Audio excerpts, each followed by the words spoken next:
মানুষটা যখন দুনিয়া থেকে নিজের জাহান্নামকে দেখতে পায়, রুহটা সমস্ত শরীরের ভিতরে দৌড়াদৌড়ি করতে শুরু করে দেয়। একটা জায়গায় নয়, দুইটা জায়গায় নয়। আল্লাহর নবী বলেন, মাথার চাঁদি থেকে পায়ের তালু পর্যন্ত প্রত্যেকটা শিরা উপশিরাতে রুহগুলো দৌড়াদৌড়ি করে শুধুমাত্র বাঁচার জন্য।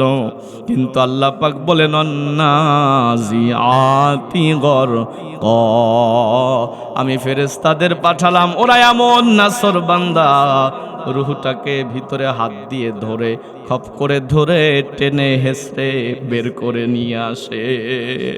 ভালো মৃত্যুর কিছু লক্ষণ আছে। আল্লাহর হাবিব বলেন, কারো মরণের আগে যদি এই চিহ্নগুলো দেখতে পাও, তাহলে মনে রাখবা এটা জান্নাতি মরণ। হারিয়ে যাব একদিন আমি রবনায়ে ভুবনে চিরদিন, হারিয়ে যাব একদিন আমি রবনায়ে ভুবনে চিরদিন। ক্ষমা করে দিও তোমরা আমায়, ক্ষমা করে দিও তোমরা আমায়, ভুল করে থাকি যদি কোনো দিন, হারিয়ে যাব একদিন আমি রবনায়ে ভুবনে চিরদিন। বাঁশবাগানে বা গোরস্থানে তোমরা দিবে মোরে কবর, তোমরা আমায় যাবে ভুলে, রাখবে না কেউ কোনো খবর। বাঁশবাগানে বা গোরস্থানে তোমরা দিবে মোরে কবর, তোমরা আমায় যাবে ভুলে, রাখবে না কেউ কোনো খবর।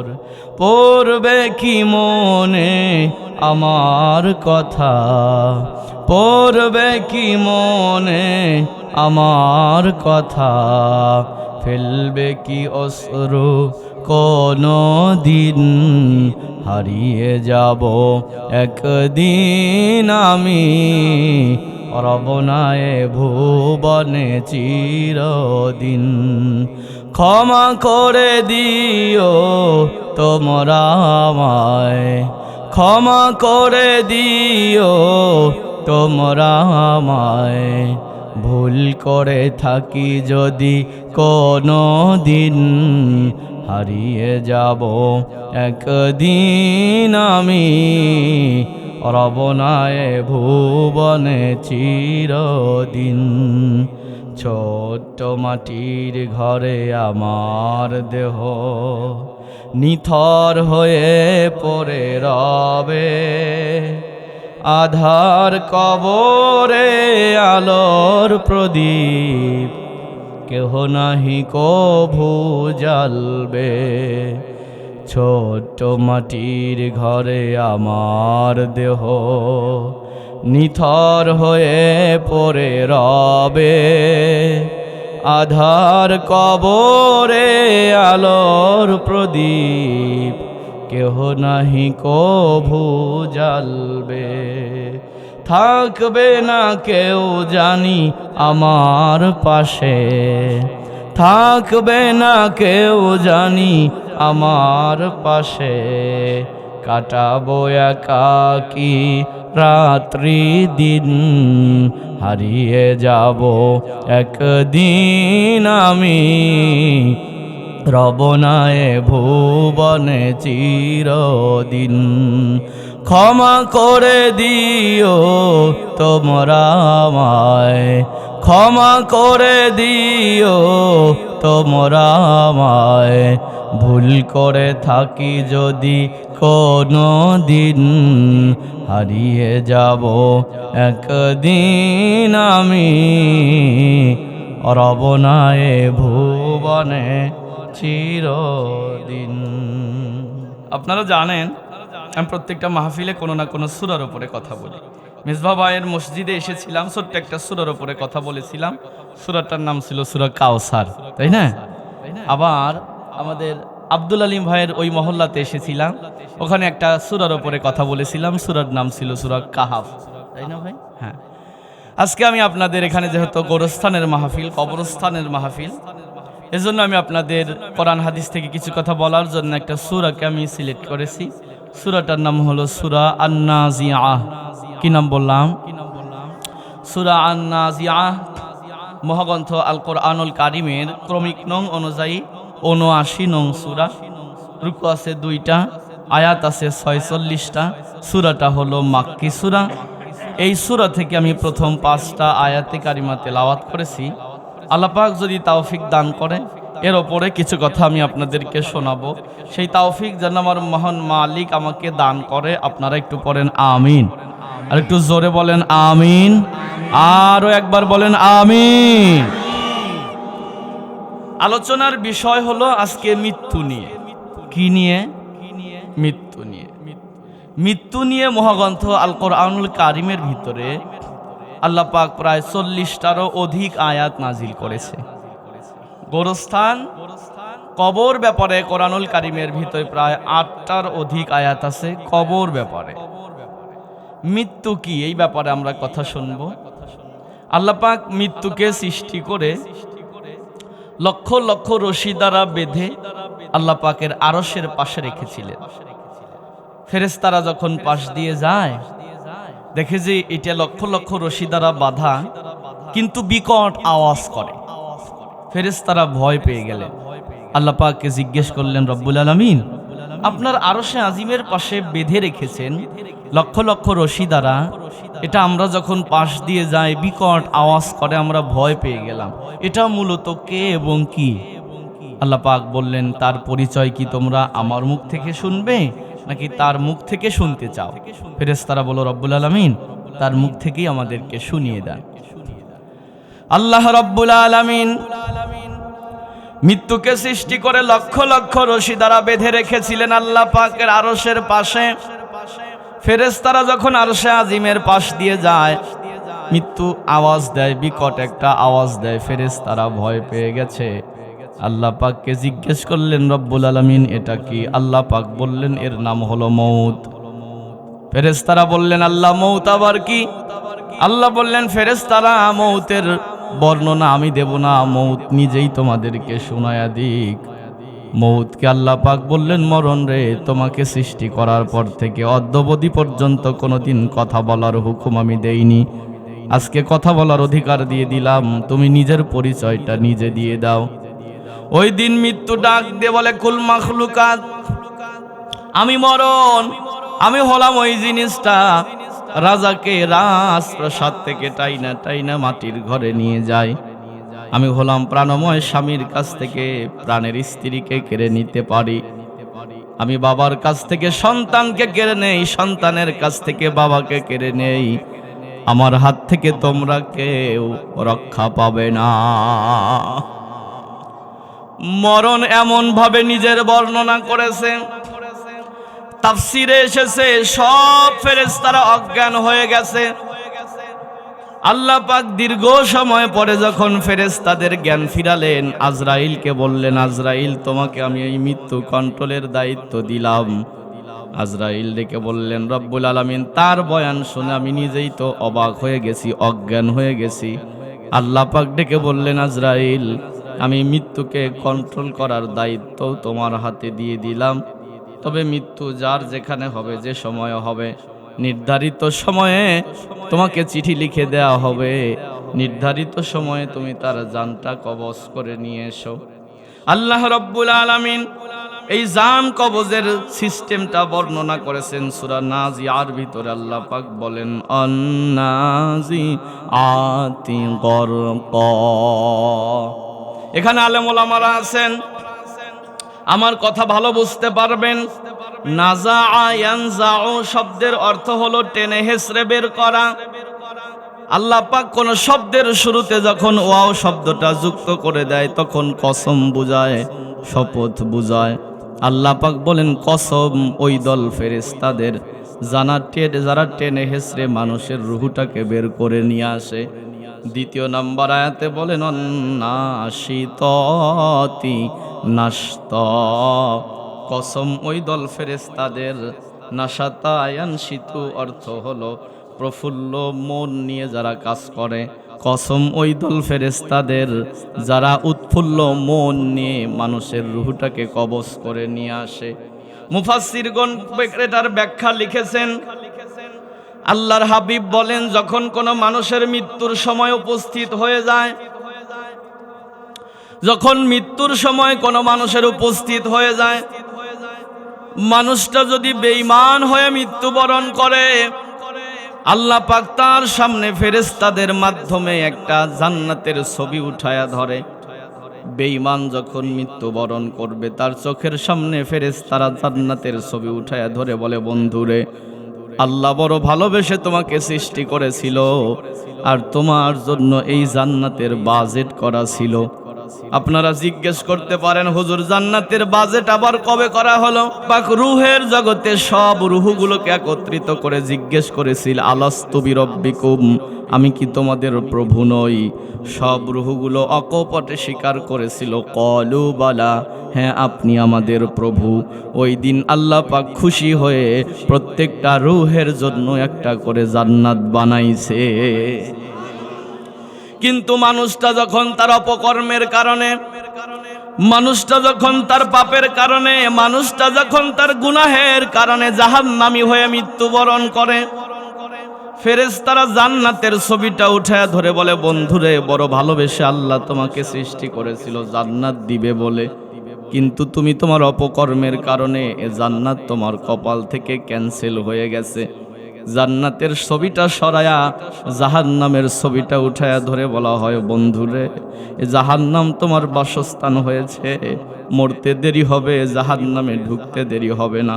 আল্লাহর হাবিব বলেন মানুষটা যখন দুনিয়া থেকে নিজের জাহান্নামকে দেখতে পায়, রুহটা সমস্ত শরীরের ভিতরে দৌড়াদৌড়ি করতে শুরু করে দেয়। একটা জায়গায় নয়, দুইটা জায়গায় নয়, আল্লাহর নবী বলেন মাথার চাঁদি থেকে পায়ের তালু পর্যন্ত প্রত্যেকটা শিরা উপশিরাতে রুহগুলো দৌড়াদৌড়ি করে শুধুমাত্র বাঁচার জন্য। কিন্তু আল্লাহ পাক বলেন অন্নাজিআতি গরক, আমি ফেরেশতাদের পাঠালাম, ওরা এমন নাছর বান্দা রুহটাকে ভিতরে হাত দিয়ে ধরে খপ করে ধরে টেনে হেসড়ে বের করে নিয়ে আসে।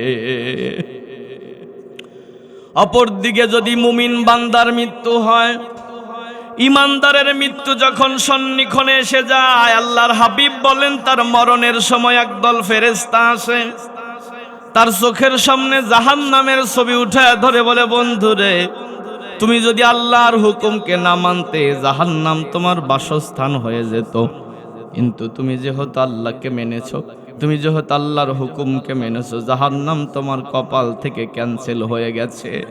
জান্নাতের ছবি উঠায়া ধরে বলে, বন্ধুরে তোমার মরতে দেরি হবে, এই জান্নাতে যেতে দেরি হবে না। আল্লাহর হাবিব বলেন যখন বান্দাকে মরণের আগেই জান্নাতের ছবিটা দেখানো হয়, মানুষটা জান্নাতে যাওয়ার জন্য পাগল হয়ে যায়। আল্লাহু আকবার। রসুল বলেন পানি ভর্তি কলসকে কাত করে দিলে পানি যেরকম অনায়াসে বের হয়ে যায়, একজন মুমিন বান্দার রুহটা তার চাইতে অনায়াসে বের হয়ে যায়, সে বুঝতেও পারে না। আল্লাহ মরণ আমাদেরকে দিও, পড়ে না আমিন। আল্লাহ এমন মরণ আমাদেরকে দিও, পড়ে না আমিন। আমার বন্ধুরা, আল্লাহ পাক বললেন ওই ফেরেশতাদের কসম অন্নাজিআতি গরকা, যারা নাছর বান্দা টেনে হেসড়ে রুহুকে বের করে। দ্বিতীয় দল ওই ফেরেশতাদের কসম যারা মানুষের অন্তরকে, প্রশান্ত অন্তরকে প্রফুল্ল মনে বের করে নিয়ে আসে। মুমিন বান্দা যখন মৃত্যু শয্যায় পতিত হয়, রুহুটা যখন বের হবে, আল্লাহর হাবিব বলেন, আল্লাহ পাক বলেন, আল্লাহর ফেরেশতারা একটা রেশমি পোশাক সেখানে বিছিয়ে দিয়ে বলে, তুমি এখানে বের হয়ে এসো। ইয়া আইয়াতুহান নাফসুল মুতমাইন্না ইরজিই ইলা রাব্বিকি রাদিয়াতাম মারদিয়া ফাদখুলি ফি ইবাদি আদখুলি জান্নাতি। আল্লাহু আকবার। ফেরেশতারা ডেকে বলে, গো প্রশান্ত আত্মা, তুমি বের হয়ে এসো। আত্মা যখন বের হয়ে আসে, রেশমি পোশাকের ভিতরে আত্মাকে নেয়। প্রথম যে দল ফেরেশতারা আত্মাটাকে রিসিভ করে, এই ফেরেশতারা আবার পরবর্তী এক দল ফেরেশতাদের হাতে দিয়ে দেয়। আল্লাহ পাক তৃতীয় দল ফেরেশতাদের কসম করে বলে, ওয়াসাবিহাতি সাবহা। সাবাহা ইয়াসবিহু শব্দের অর্থ হলো সাঁতার কাটা। কি করা? বাতাসে ভেসে বেড়ানো, সাঁতার কাটা। আল্লাহ পাক বলেন, ওই ফেরেশতাদের কসম, যারা মুমিন বান্দার রূহটাকে পাওয়ার পরে আহলান সাহলান বলে আসমান আর জমিনের মধ্যবর্তী ফাঁকা জায়গাতে সাঁতার কাটতে থাকে। মুমিন বান্দার রূহটা যখন নিয়ে সাঁতার কাটতে থাকে, আরো একদল ফেরেশতা প্রথম আসমানে হাজির হয়ে যায়। এরা এই প্রথম আসমানের ফাঁকা জায়গাটাতে সাঁতার কাটতে কাটতে ওই তৃতীয় দল ফেরেশতার কাছে নিয়ে যায়। আল্লাহ পাক বলেন, ফাসাবিকাতি সাবকা। কসম ওই ফেরেশতাদের যারা রূহ নেওয়ার পরে কে কত আগে যাবে পাল্লা দিয়ে আল্লাহর জান্নাতের দিকে নিয়ে যায়। রাসূল বলেন, রূহটা যখন বের করলো একদল ফেরেশতারা, আর একদল ফেরেশতার হাতে দেয়। সে ফেরেশতারা আসমান জমিনের মধ্যবর্তী ফাঁকা জায়গাতে নিয়ে সাঁতার কাটে। আরো একদল ফেরেশতা আসে, তাদের হাতে দেয়। মুমিন বান্দার রূহটা বের হয়েছে, ফেরেশতারা আহলান সাহলান বলে উপরের দিকে নিয়ে যাচ্ছে। সাত আসমানের উপরে ইল্লিয়িন নামক একটা জায়গা আছে, যে জায়গায় প্রশান্ত আত্মাগুলোকে রেখে দেওয়া হয়। আল্লাহর হাবিব বলেন, মুমিন বান্দার রূহটাকে ওইখানে নিয়ে রেখে দেওয়া হয়। আর যখন কাফেরের রূহটা, বেঈমানের রূহটা বের করা হয়, ফেরেশতারা দুর্গন্ধযুক্ত একটা পাত্রের ভিতরে রূহটাকে নিয়ে দ্রুত গতিতে জমিনের নিচে চলে যেতে থাকে। হাতের ভিতরে আগুন নিলে মানুষ যত তাড়াতাড়ি ফেলে দিতে চায়, ফেরেশতারা তার চাইতে দ্রুত গতিতে নিচে গিয়ে সিজ্জিদ নামক একটা জায়গা আছে, ওই জায়গায় ওই ব্যক্তির রূহটাকে রেখে দেয়। প্রশ্ন এবার রাজশাহী গোদাগাড়িবাসী, আমার কথা বুঝতে কি সমস্যা হচ্ছে? তাহলে বলেন তো দেখি, মানুষের রূহ বের হয়ে গেল, হয় ইল্লিয়িনে গেল, না হয় সিজ্জিনে গেল। এখনো পর্যন্ত মরা দেহটা কিন্তু মাটির ঘরে রাখা হয়। এজন্য রাসূল বলেছেন, মানুষ মরলে দেরি করো না, যত দ্রুত পারো কবরস্থ করো। কারণ মানুষটা যদি জান্নাতি হয়, জান্নাতের নিয়ামত থেকে কেন তোমরা বঞ্চিত রাখতেছো? আর মানুষটা যদি জাহান্নামী হয়, একটা জাহান্নামীর রূহটাকে কেন তোমরা পাহারা দিয়ে রাখতেছো? এজন্য রাসূল বলেন, মানুষ মারা গেলে যত দ্রুত সম্ভব কবর দিয়ে দাও। তাহলে আমরা প্রথম 5টা আয়াতে শুনলাম, মানুষ মারা যাবে, মানুষের রূহগুলো বের করবে। এই জান্নাতে হয়তোবা ইল্লিয়িনে যাবে, না হয় সিজ্জিনে যাবে।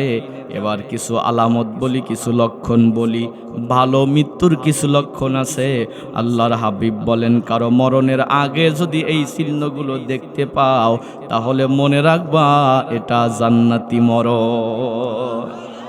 আর জোরে বলেন, জান্নাতি মরণের প্রথম নাম্বার আল্লাহর হাবিব বলেন, ক্বালা রাসূলুল্লাহি সাল্লাল্লাহু আলাইহি ওয়াসাল্লাম, মান কানা আখিরু কালামিহি লা ইলাহা ইল্লাল্লাহ দাখালাল জান্নাহ।